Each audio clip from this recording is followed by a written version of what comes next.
questions orales. The honourable. L'honorable député de Leeds, Grenville, Thousand Islands et Rideau Lakes.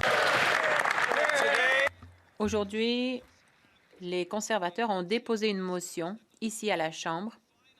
Enfin, le gouvernement libéral, on demande au gouvernement libéral enfin de proposer un budget responsable. Le Premier ministre dit qu'il veut rendre des comptes en fonction des prix que les Canadiens payent à l'épicerie. Mais au lieu de présenter un budget ou de faire baisser le prix des aliments à l'épicerie, il propose un demi-billion de dollars de dépenses supplémentaires, des dépenses inflationnistes.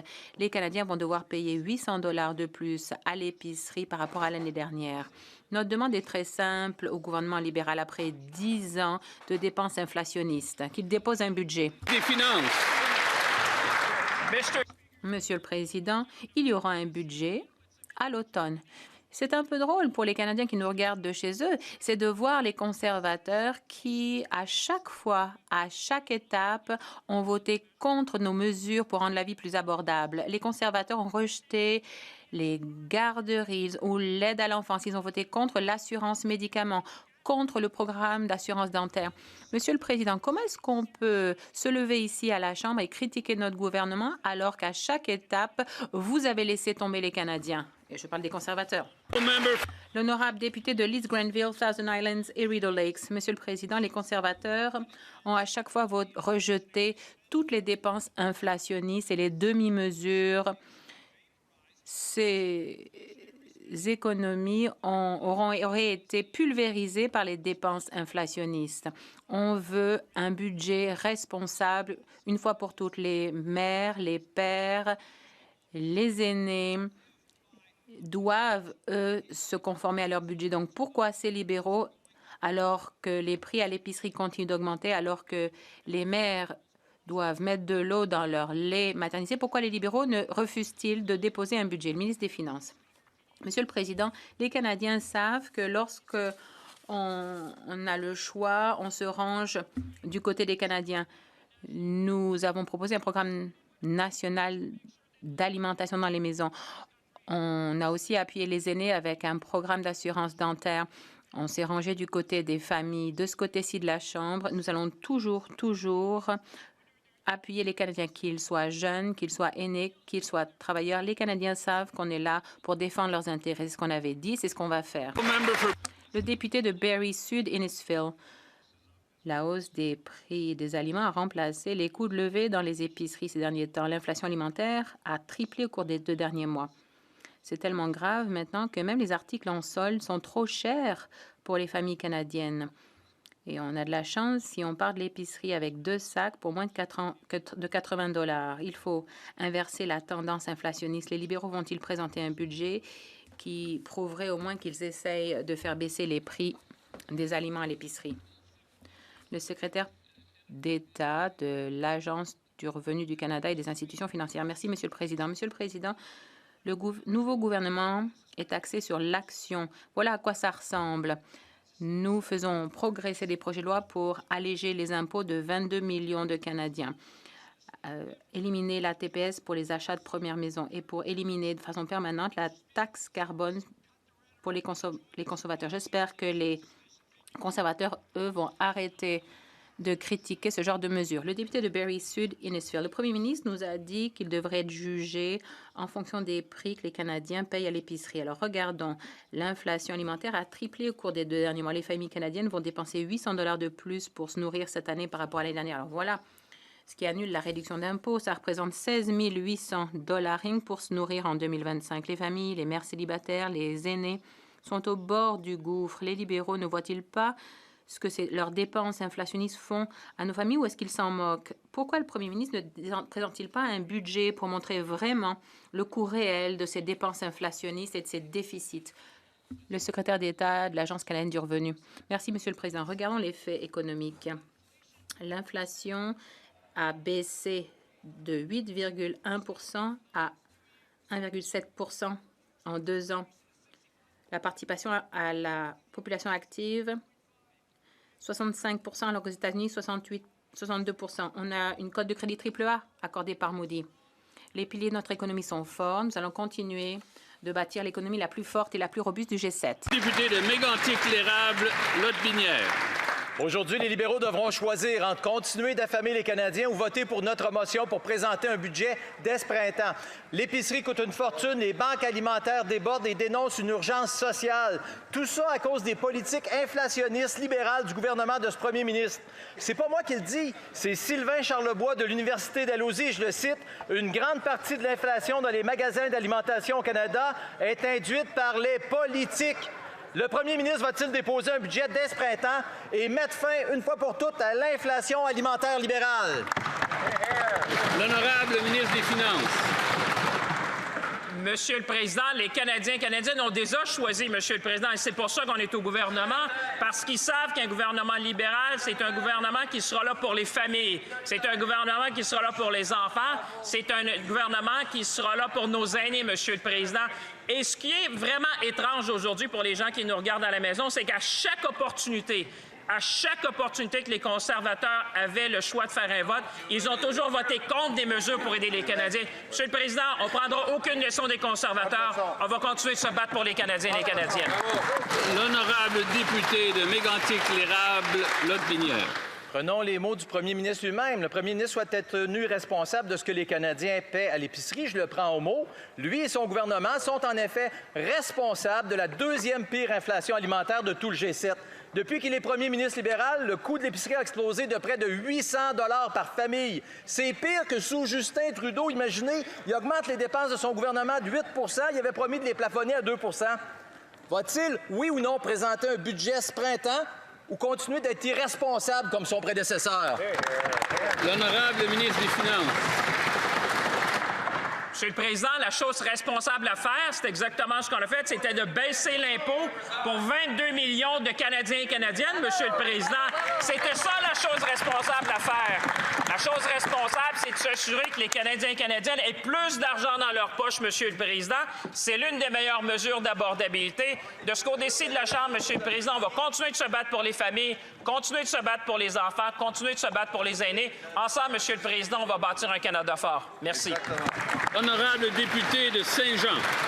Monsieur le Président, les mesures d'abolition des barrières au commerce dans le projet de loi C5 pourraient cheminer rondement, mais les libéraux ont inclus dans C5 des dispositions conçues pour imposer des pipelines de gaz et de pétrole sale aux Québécois. Le Bloc québécois peut travailler avec le gouvernement en matière de commerce entre les provinces, mais c'est un jeu qui se joue à deux. Si les libéraux veulent travailler sur le commerce, on va être un partenaire. Mais s'ils veulent détourner l'enjeu du commerce pour imposer des projets énergétiques, on va être leur problème. Est-ce qu'ils vont saisir notre main tendue et scinder C5? Bravo! L'honorable ministre des Transports et du Commerce intérieur. Tout le monde dans cette Chambre est d'accord sur une question importante. C'est qu'aujourd'hui, on est dans un moment critique pour le Canada. On fait face à une menace tarifaire du côté des États-Unis.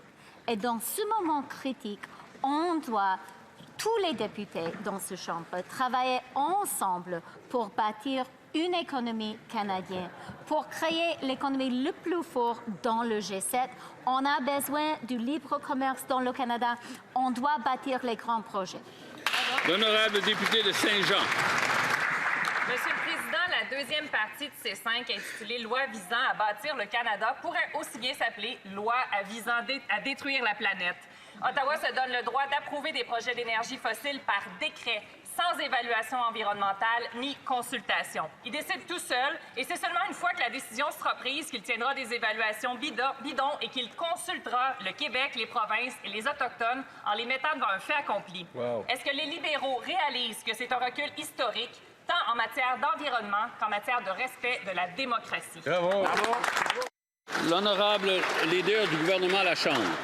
Merci, Monsieur le Président. Vous savez, C5 est une réponse à une crise économique. Une crise provoquée par nos voisins du Sud, une crise commerciale. Et voici la réponse dont le mandat a été sollicité en campagne électorale. C'est la réponse de notre gouvernement pour contrer cette guerre tarifaire, pour créer des opportunités chez nous, pour faire nous-mêmes ce qu'on peut faire pour aider notre économie et pour protéger les emplois au Québec, dont des emplois forestiers, aluminium, acier et j'en passe, Monsieur le Président. C'est notre réponse pour la crise économique. L'honorable député de Repentigny. Président, 6 semaines après l'élection, regardons le bilan libéral en environnement. Ils ont aboli la tarification carbone pour les particuliers. Ils ont donné leur aval à l'exploration pétrolière en mer à Terre-Neuve. Le Toronto Star révèle qu'ils pensent abolir le plafonnement des émissions de GES pour les pétrolières et les gazières. Et avec le projet de loi C5, ils veulent que les projets d'énergie fossile contournent les évaluations environnementales. Selon Écojustice, jamais une loi n'a donné autant de pouvoir au gouvernement de toute l'histoire du droit environnemental moderne. Finalement, c'est quoi la différence entre les libéraux et Pierre Poilievre? L'honorable ministre de l'Environnement et du Changement climatique. Je pourrais bien dire qu'il y a une grande différence entre un gouvernement libéral et un gouvernement Pierre Poilievre. Nous, on pense bien qu'il faut protéger l'environnement. On travaille là-dessus à tout le temps. On travaille pour s'assurer que nous avons des énergies propres et on va continuer à faire notre travail pour bâtir un Canada fort et en même temps protéger l'environnement. L'honorable député de Barrie Springwater, Oromadante. Monsieur le Président, sous ce gouvernement libéral, le coût des produits et des denrées alimentaires continue de monter en flèche. Cette année, le prix des pommes a augmenté de 19 %, le prix du faux filet de bœuf de 34 %, le prix du riz blanc a augmenté de 14 % et le prix du lait maternisé de 9 %. On sait que les dépenses déficitaires de ce gouvernement libéral alimentent l'inflation et entraînent une hausse des prix à l'épicerie. Un gouvernement libéral minoritaire va-t-il présenter un budget qui va renverser cette tendance inflationniste pour que les Canadiens aient les moyens de se nourrir?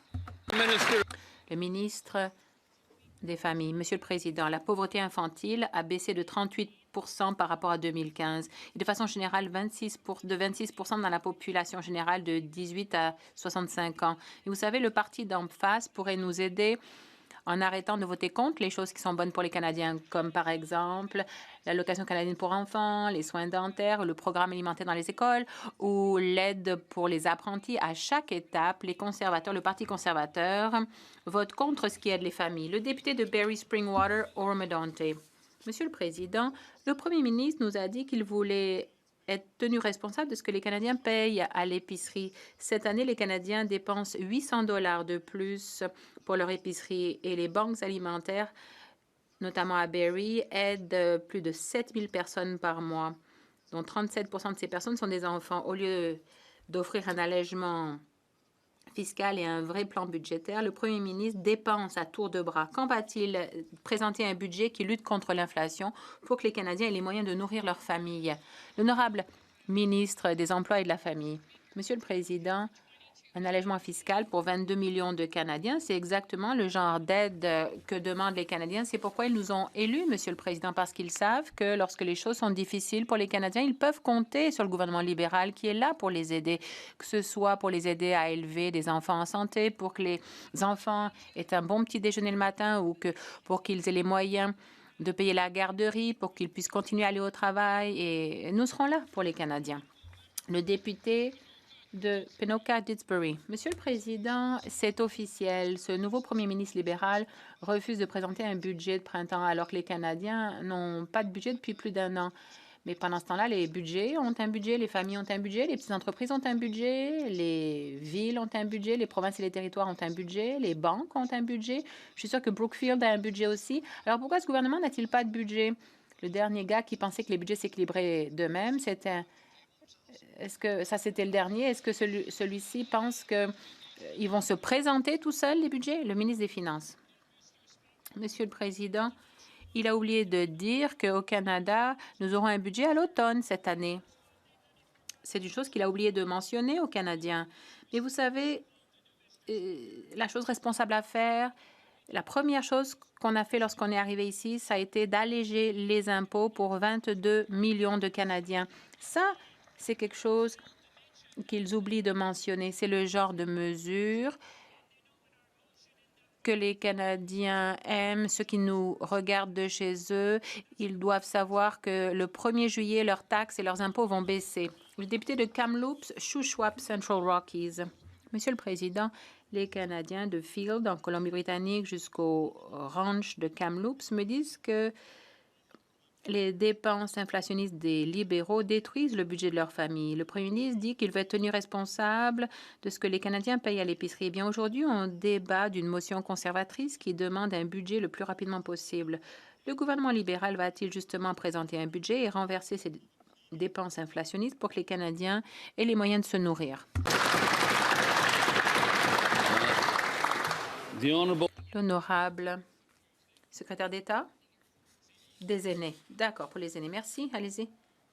Merci, Monsieur le Président. C'est un honneur de prendre la parole ici pour la première fois en tant que député de Saanich, Esquimalt Saanich-Sooke.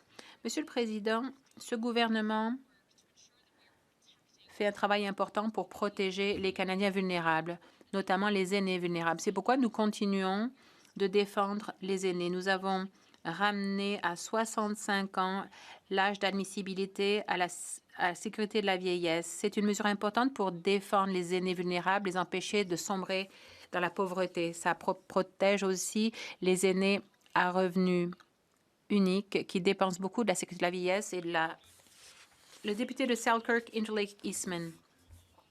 Après la décennie perdue des libéraux, de Justin Trudeau et de ses acolytes, nos forces armées sont décimées. Le Canada est plus faible, plus pauvre et sans défense. Pendant 10 ans, les libéraux n'ont pas pris au sérieux la défense et la sécurité de notre pays. Ils préféraient plutôt compter sur nos alliés pour défendre notre souveraineté. Les forces armées sont confrontées à une véritable crise de recrutement. L'armée n'a pas assez de soldats, de marins et de membres d'équipage et seulement la moitié de notre équipement est en état de fonctionner. Pourquoi les Canadiens devraient-ils croire que le premier ministre va réparer ce que les libéraux ont déjà détruit? Le ministre des Anciens combattants. Monsieur le Président, aujourd'hui est une bonne journée pour le Canada.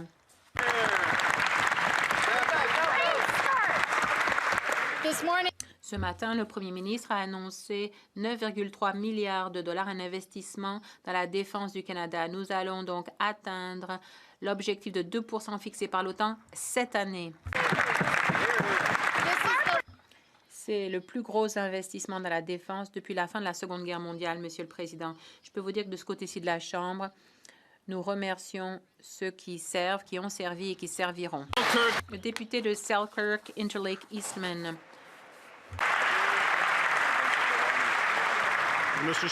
Monsieur le Président, personne ne les croit. Après 10 ans des libéraux, nos vaisseaux de guerre sont rouillés.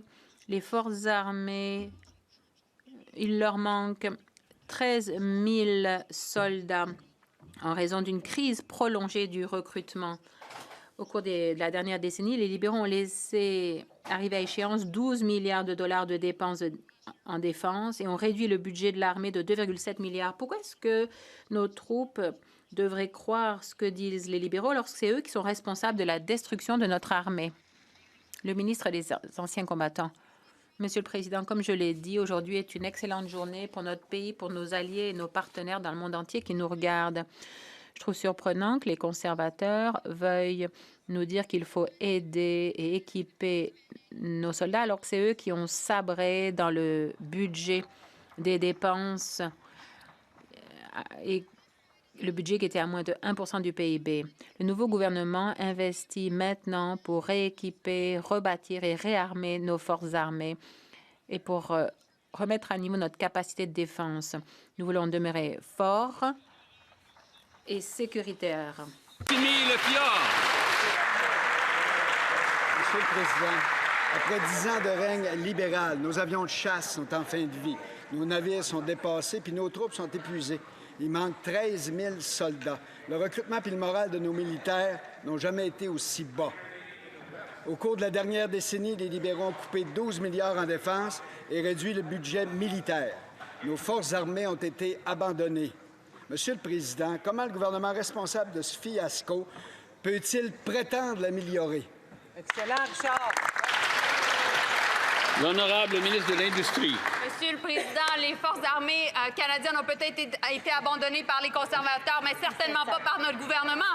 Aujourd'hui, nous annonçons des investissements historiques en matière de défense. Nous allons bien équiper nos forces armées canadiennes. Nous allons construire également au Canada des navires, des avions, bref, de l'équipement. Nous allons créer des jobs ici, créer des emplois au Québec et partout à travers le pays et nous allons protéger notre souveraineté. Voilà.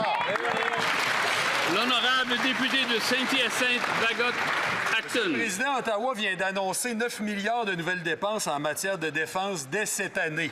Dans le contexte mondial actuel, le Bloc québécois est d'accord qu'il faut investir en défense. Mais c'est 9 milliards de plus. Merci. Applaudissez que vous aussi. Mais c'est 9 milliards de plus que les libéraux nous demandent d'appuyer à l'aveugle, sans présenter de budget ni même de mise à jour économique. Personne ne saura comment ces montants-là sont financés, ni l'ampleur du déficit au moment de voter.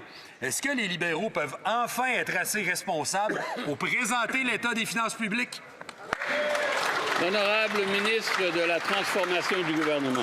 Merci beaucoup, Monsieur le Président. Et je veux saluer ce que mon honorable collègue a dit, que le Bloc québécois était d'accord à ce qu'on réarme les forces armées canadiennes, qu'ils sont d'accord avec l'annonce historique d'aujourd'hui d'atteindre nos objectifs en vertu de l'Alliance traité de l'Atlantique Nord, le temps à 2 du PIB, 9,3 milliards d'investissements en défense qui sont nécessaires pour défendre la souveraineté du Canada, protéger les Canadiens. Je remercie le Bloc d'être d'accord avec cette proposition qui est ambitieuse pour le pays. Et je soulignerai par la même occasion qu'en fin de semaine, j'étais au chantier Davie qui fêtait son 200e anniversaire, qui contribue à la souveraineté du Canada en bâtissant des navires de qualité chez nous, au Québec. Merci, Monsieur le Président. L'honorable député de Mirabel.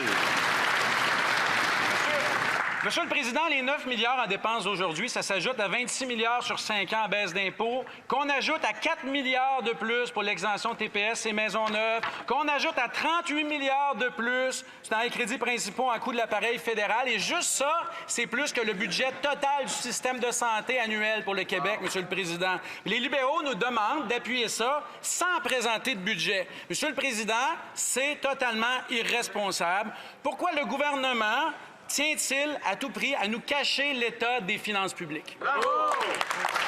L'honorable ministre des Finances. Monsieur le Président, je pense que tous les collègues dans cette Chambre ont vécu un moment historique il y a quelques instants. On a entendu le Bloc vouloir bâtir un Canada fort, Monsieur le Président. C'est un moment historique pour tous les parlementaires. Nous, on est d'accord avec le Bloc parce qu'on vient de faire un investissement générationnel dans la souveraineté du Canada, Monsieur le Président. Un investissement générationnel dans nos industries, comme le disait la ministre de l'Industrie. Un investissement générationnel dans nos travailleurs et travailleuses. C'est les employés de Bombardier, les employés de CE, les employés de la Davie, les employés de Marmen qui aujourd'hui se réjouissent parce que le Canada va investir dans sa souveraineté, mais aussi dans sa base industrielle, Monsieur le Président. L'honorable député de Dufferin-Caledon. Les libéraux cachent l'état de nos finances. Le soi-disant banquier brillant qui disait qu'il était fort en planification, eh bien, il n'est pas fort en production de budget. Entre-temps, 1 million d'Ontariens vont à la Banque alimentaire, un record horrible. Le chômage dans le Grand Toronto atteint presque 9 %. Eh bien, pas de budget face à tout cela. Quel est l'état déplorable? À quel point l'état des finances est-il déplorable pour que le soi-disant homme qui a un plan refuse de nous proposer son plan? Le secrétaire d'État. On a augmenté l'allocation canadienne pour enfants, on a proposé des garderies à 10 $, on a proposé un programme alimentaire dans les écoles, on a rehaussé le salaire minimum, on a réduit le taux de pauvreté infantile depuis 2015, la pauvreté chez les aînés a baissé depuis 2016. Et à chaque fois, les conservateurs avaient voté contre ces bonnes mesures. Le député de Dufferin-Caledon. On a voté contre toutes les politiques qui ont entraîné le recours aux banques alimentaires. Les libéraux devraient avoir honte d'avoir un tel bilan. La Banque TD nous dit que jusqu'à 100 000 Canadiens vont perdre leur emploi cette année. Eh bien, devinez quoi? Les libéraux refusent de produire un budget face à tout cela. 20 %, c'est l'augmentation du taux de faillite. Et les libéraux refusent de proposer un budget. Encore une fois, je pose la question. Qu'est-ce qu'il y a de si terrible dans notre état financier et qui pousse ce gouvernement libéral à refuser de déposer un budget? Le ministre de l'Emploi. Monsieur le Président, je suis heureux de vous relire cette liste car elle est très importante. On a augmenté l'allocation canadienne pour enfants. On a proposé des garderies à 10 $. On a proposé un programme national alimentaire dans les écoles. Le salaire minimum a augmenté. Les soins dentaires, l'assurance médicaments, les taux de pauvreté dans toutes les tranches d'âge ont baissé. Le député de Calgary Centre, ça c'est un piètre bilan, Monsieur le Président. Les Canadiens subissent actuellement les conséquences de cette dérive économique des libéraux. Selon Oxford Economics, le Canada se dirige vers une récession, des pertes de 200 000 emplois de plus, un taux de chômage de près de 7,7 cette année. Les travailleurs à temps plein sont de plus en plus nombreux à aller à la banque alimentaire et à ne pas pouvoir payer leur hypothèque. Les libéraux n'ont pas de plan. Le Premier ministre va-t-il assumer ses responsabilités envers les travailleurs canadiens qui vont perdre leur emploi? Va-t-il leur présenter un budget? La ministre de l'Emploi et des Familles. Monsieur le Président, un allègement fiscal pour 22 millions de Canadiens, c'est exactement le genre d'aide que recherchent les Canadiens, en plus de tous les programmes et les mesures qui aident les Canadiens, qu'ils aient des enfants ou pas, qu'ils soient aînés ou à faible revenu. On s'attend à ce que les conservateurs appuient nos mesures, notamment le projet de loi pour une économie canadienne qui va permettre aux Canadiens d'avoir un emploi bien rémunéré partout dans toutes les régions. Richmond Arthabasca. Merci, Monsieur le Président. Je veux premièrement rappeler au Premier ministre qu'il dirige un gouvernement minoritaire, que les élus ici à la Chambre des communes ont voté majoritairement pour qu'un budget soit déposé ce printemps. Ce matin, j'étais à la motion conservatrice, pas de réponse. Je tente ma chance ici, 2 simples questions, oui ou non. 1. Est-ce que le premier ministre respecte l'institution qu'est la Chambre des communes? Et 2. Va-t-il respecter la volonté des majorités des élus et déposer un budget ce printemps? L'honorable ministre des Finances. Monsieur le Président, 2 réponses pour mon collègue. Oui, on respecte la Chambre et oui, il y aura un budget présenté à l'automne de 2025, Monsieur le Président. Et oui, Monsieur le Président, on travaille pour les Canadiens et Canadiennes. Je sais qu'un collègue est nouveau dans cette Chambre, mais il aura certainement vu la grande annonce qui va faire plaisir aux gens dans son comté, dans le coin d'Arthabasca. Une baisse d'impôts pour 22 millions de Canadiens et Canadiennes. Monsieur le Président, je suis convaincu qu'il va appeler les gens dans son comté. Il va le mettre dans son envoi postal pour célébrer avec nous un grand moment pour l'ensemble des contribuables dans son comté. Honorable député de Richmond-Arthabasca. Merci, Monsieur le Président. Je remercie le collègue pour la réponse. Malheureusement, la réponse est la mauvaise. Il m'a dit un budget à l'automne. Et la Chambre a demandé un budget au printemps. On parle d'une récession imminente avec une perte possible de 100 000 emplois, selon la Banque TD. Déjà des travailleurs à temps plein qui utilisent la banque alimentaire en nombre record.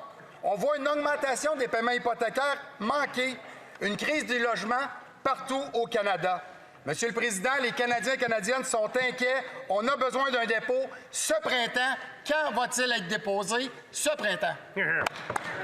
L'honorable ministre de la Transformation du gouvernement. Merci, Monsieur le Président. Il est vrai que les Canadiens ont besoin de soutien, des soutiens essentiels que le gouvernement fédéral offre, mais il ne peut pas faire fi du bilan du Parti conservateur qui a voté à chaque détour contre les familles québécoises, contre les familles canadiennes, que ce soit avec l'allocation canadienne pour enfants, avec le régime canadien de soins dentaires qui a permis d'économiser en moyenne 900 $ par personne qui a eu accès. On parle de 1,9 million de Canadiens. C'est des milliers de personnes dans sa circonscription. Et la liste pourrait continuer, qu'on parle des places en garderie, qu'on parle du régime canadien de soins dentaires dont je viens de parler, du logement abordable. Il y en a plusieurs programmes. Ils devraient voter avec nous pour soutenir les Canadiens. Merci, M. le Président. Le député de Winnipeg-Sud. Merci, Monsieur le Président. La semaine prochaine, le Canada accueillera les dirigeants des économies avancées du monde entier à l'occasion du sommet des dirigeants du G7. Cette réunion se tient dans un contexte de tensions géopolitiques croissantes. Alors que les défis mondiaux s'intensifient, le G7 doit relever ce défi avec détermination et force. La ministre des Affaires étrangères peut-elle faire part à la Chambre des priorités du Canada pour ce sommet crucial?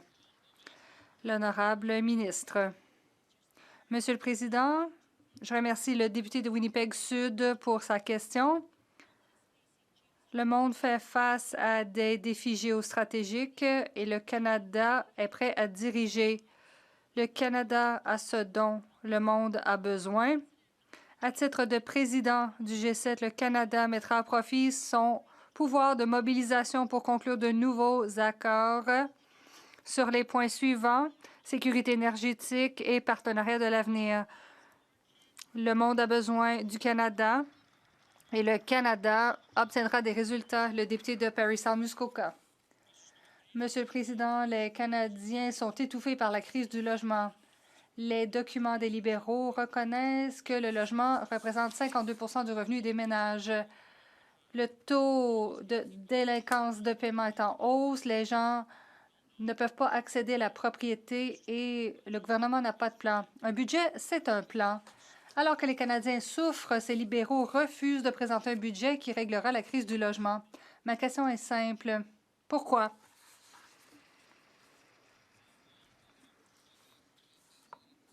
L'honorable ministre.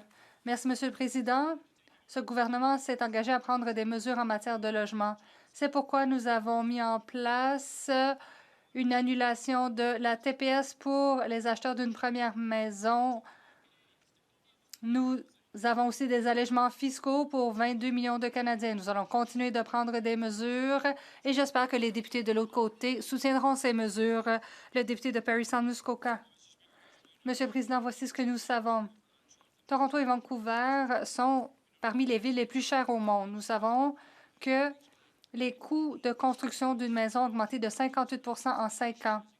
Nous savons que ce ministre a augmenté les taxes de 141 lorsqu'il était maire de Vancouver. Selon la Banque TD, le gouvernement n'arrivera pas à atteindre ses objectifs de construction de logements. Les libéraux refusent-ils de nous montrer un plan parce qu'ils n'en ont pas? Le ministre du Logement. Merci, Monsieur le Président. Le gouvernement a été clair quant à son plan pour le logement. Nous avons le plan le plus ambitieux en matière de logement de l'histoire du pays. Le programme Maison Canada va de l'avant avec des mesures concrètes. Nous allons prendre des mesures pour les unités multilogements et j'espère qu'ils nous soutiendront. Nous allons prendre des mesures à tous les égards, en particulier en ce qui a trait au logement abordable. La députée de Thornhill. Le ministre du Logement qui a augmenté les taxes de construction de 151 la dernière fois qu'il en a eu la chance doit savoir que les résidents de Toronto dépensent plus de leurs revenus sur le logement que n'importe quelle autre ville. Mais cet homme ne croit pas que ce soit un problème. Il croit que les prix de logement ne devraient pas baisser, point à la ligne. S'il ne croit pas que les prix de logement doivent baisser, peut-il dire aux gens de Toronto combien de plus ils devront dépenser pour se loger? Le ministre du Logement. Merci, Monsieur le Président. C'est bien de voir que les députés se soucient du logement abordable parce qu'ils n'y ont rien fait. C'est difficile pour les maires et les ministres qui n'ont vu aucun soutien de la députée et de son parti pendant 10 ans. Nous sommes prêts à prendre des mesures dans les mois à venir avec le programme Maison Canada. La députée de Thornhill.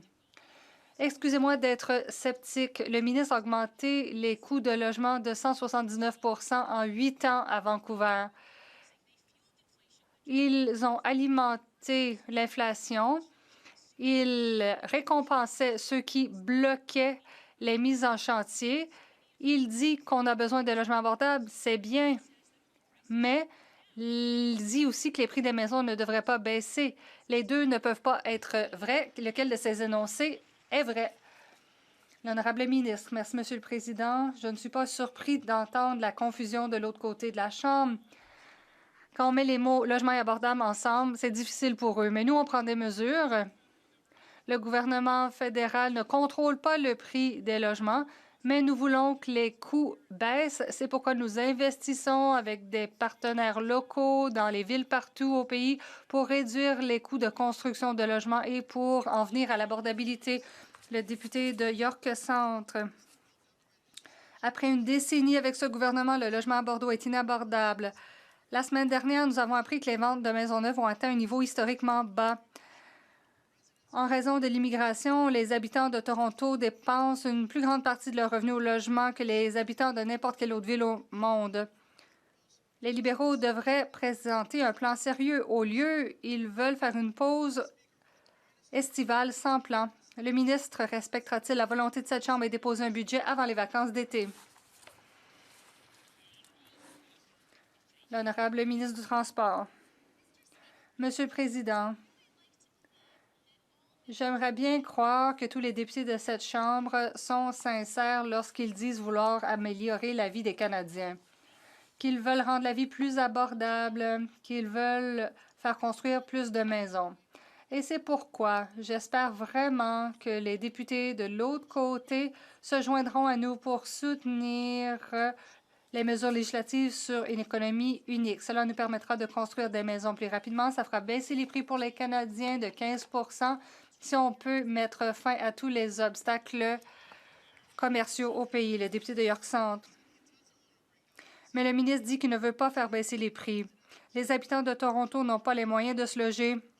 Lorsque j'ai fait du porte-à-porte, les électeurs m'ont dit qu'ils ne pouvaient payer leur hypothèque. Dans les appartements, les gens me disaient qu'ils ne pouvaient pas payer leur loyer. Ça brise le cœur.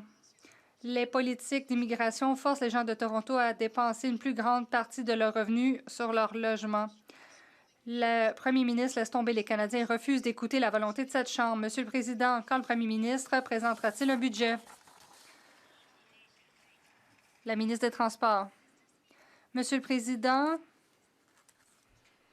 le premier ministre, pendant sa campagne, a parlé de construire des logements modulaires. C'est une façon de faire construire plus de maisons plus rapidement. Et nous savons qu'en éliminant les obstacles au commerce interne au pays, nous pouvons avoir une industrie de maisons modulaires au pays. C'est l'une des solutions à la crise du logement. J'espère que les députés de l'autre côté seront constructifs et soutiendront ce projet de loi important. Le député de York-Durham. Ma génération refuse de vivre dans un conteneur. Oxford Economics a dit que le marché du logement de Toronto est le pire au monde en matière d'abordabilité. Les taux de délinquance en matière d'hypothèque sont plus élevés que jamais. La prochaine génération de propriétaires de maisons se sent étouffée. Un budget, c'est un plan, Monsieur le Président. Ma question est la suivante. Quand les Canadiens verront-ils un budget? Le ministre des Emplois et des Familles. Monsieur le Président, je me suis déplacée partout au pays et c'est tout un privilège qui vient avec ce travail. J'ai visité des familles de toutes les provinces et je peux vous dire que les logements modulaires sont une solution pour beaucoup de familles. Ce n'est pas un conteneur. Il parle de façon irrespectueuse à l'égard des familles qui vivent dans toutes sortes de conditions. Cela en dit long sur le manque de respect du Parti conservateur pour les familles à moyens revenus et à faible revenu. Le député de Northumberland, Clark. Des tentes ne sont pas des maisons. Le premier ministre nous a dit que le Canada faisait face à la crise la plus importante de l'histoire.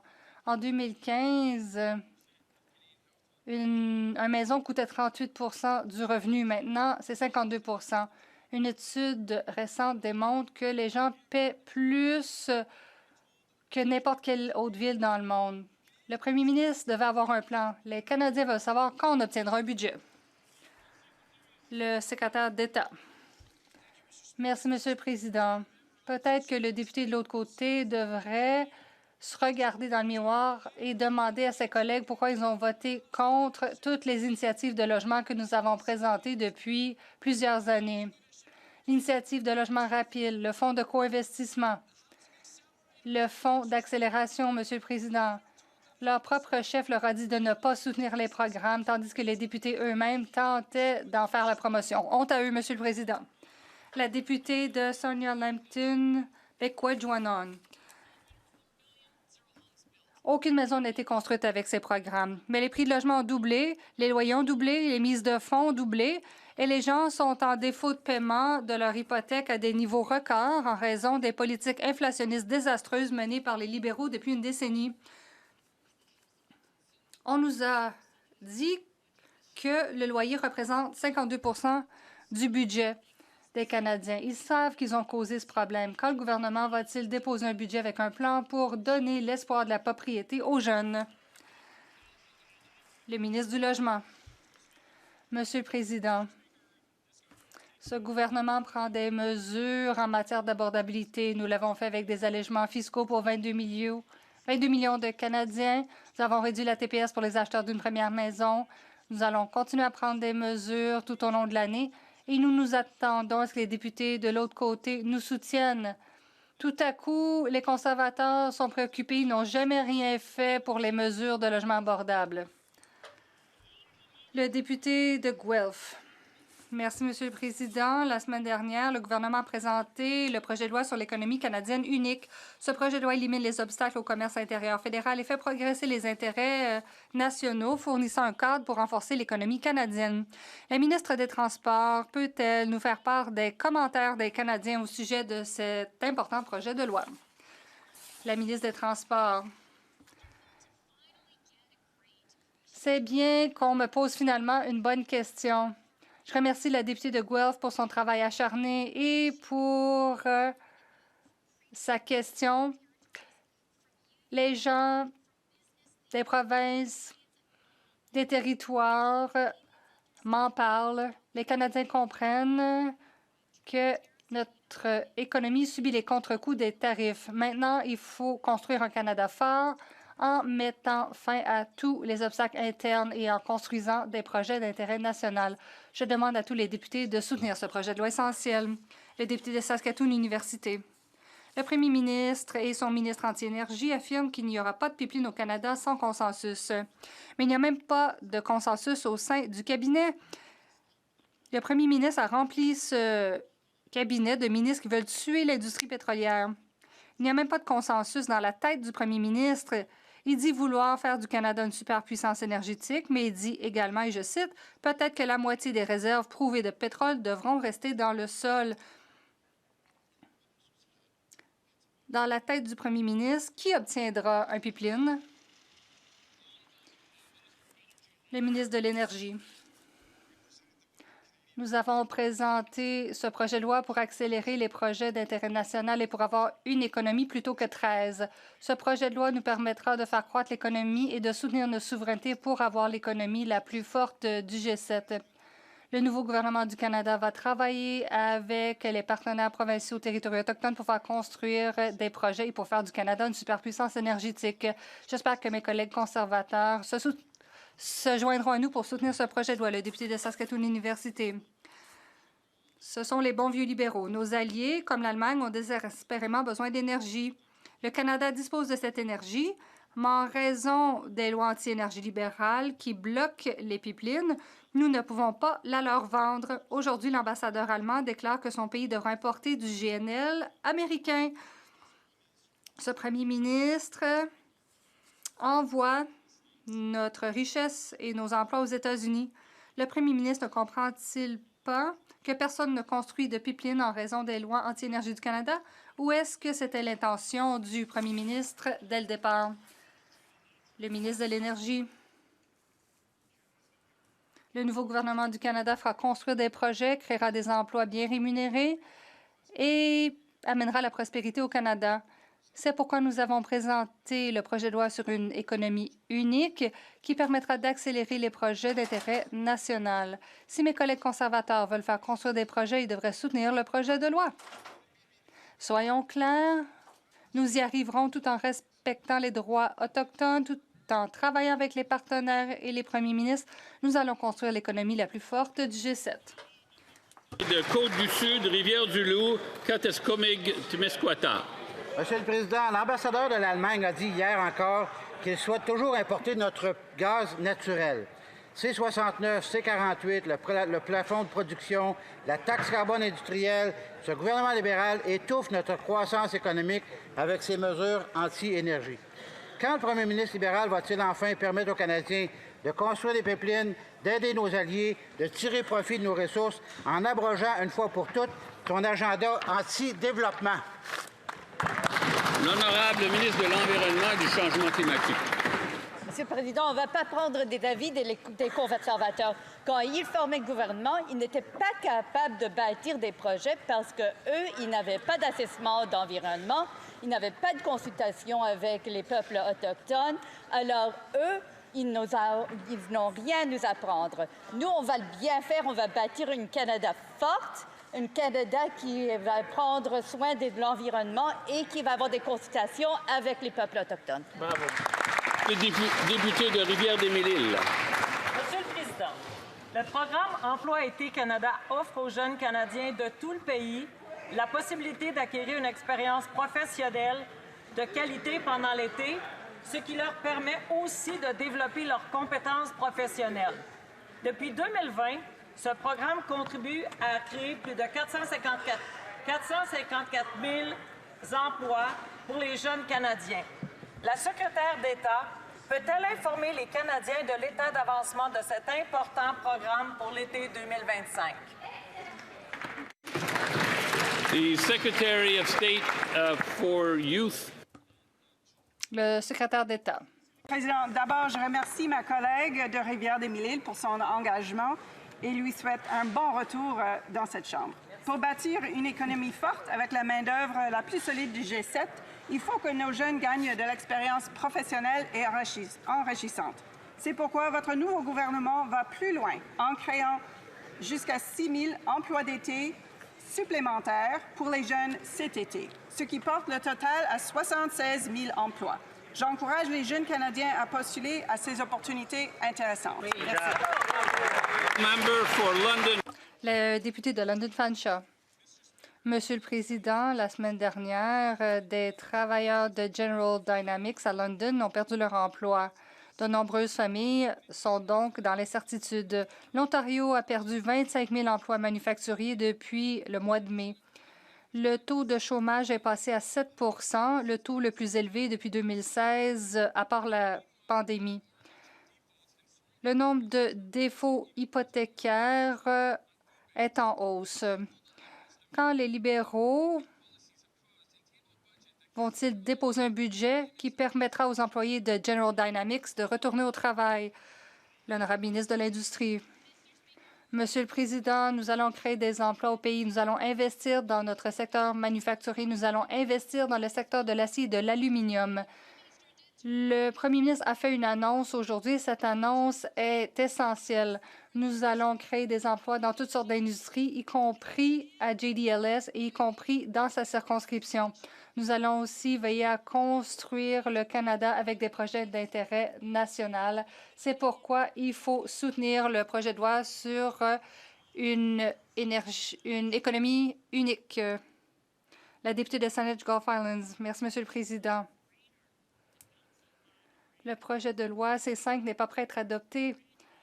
Toutes sortes de groupes tirent la sonnette d'alarme.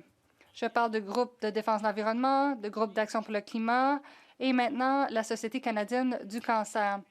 On nous dit que